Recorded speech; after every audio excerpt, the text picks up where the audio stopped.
Good morning. Ngasi se sagon se numit ko sagon se numit ki card ki message ai petang minute se sagon se numit se aham bada number se 25 lere aduga color dana akhoi ki hangapan gumba kai gumba da minus sin abi bai ko aduga amana chak thong bada na khoina keno sum ha pa ni yellow machu gi hadi machu ni khang de na traga hadi cha ba ya ba hangapan machu gi poda ma hadi kitang thada bi ba ko khoina cheng su matam da ko adu dum lere ko adu sagon sen se ko hadi khoina sum money manifestation gumba to ba ya ko sagon se numit ko de money ball se money khang de be lift kai de iraga sum akoina phone maning da kai da ha pokhopa dumai taro ko adugi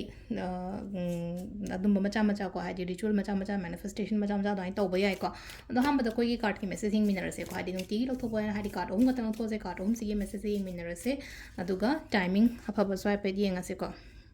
kai timing leike ha pato adu dum so minara se ko adu sidagi ko card number 1 card number 2 card number 3 ko ahamba ani shuba ahum suba silere ko ahamba khanba ngai yenga se ko hadi first card khanba ngai se kaila ke habadu yeng minara se ko ahamba gi oina silai se numit lai ko hadi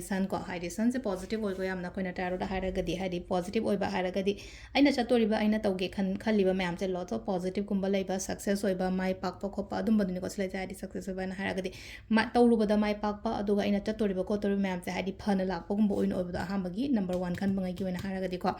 ani shuba ko ani shuba si phai ngasi gi oina hai tara in ani shuba si laina ko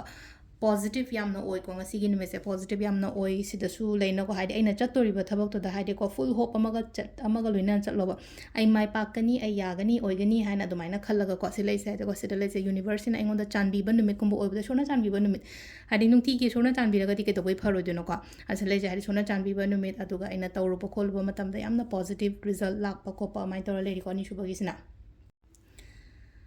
aduga last ki ahum suba se ko ahum suba sina lai se nupi gi figure in thole ko nupi gi figure se engonda mateng gumba tawbi ba khopi nupi dai tor ko ina la ani ko se na mo ai gi wife oiro ai gi imanabi oiro ima oiro ama oiro ko hadi aina tawru ba kholu ba thabak ta laina ko ketang mana backbone gi type ta support gumba tawbi ba do yamna adumaina gumba oi ba do hadi ngasi nupi mala aga mateng gumba tawbi ba ni khangde ko aina sum tension gumba lai en tra keno ma darkar leba matam da hari nupi gi figure gumba mala aga nai tor help to ko ba nai to oi ko se se na khoi gi card ki message lere ko timing sina yu ki pung mari ga minute yankai mari dagina taruka minute kun mapan paung lere mapan ga minute fu daina ani ga minute kun manga paung lere ati nungdang gina mari dagina pung nipan ga minute kun manga paung lere ko aduga nungdang atheng ma trama thoi ga minute tranga daina baro ga minute fu paung lere aduga nungalam dagina ani ga minute manga daina pung mari ga minute yankai mari pawam lere ko sisina khoi gi ngasi gi oina afaba time ko adu sida lere khoi gi daily card message ma'am thank you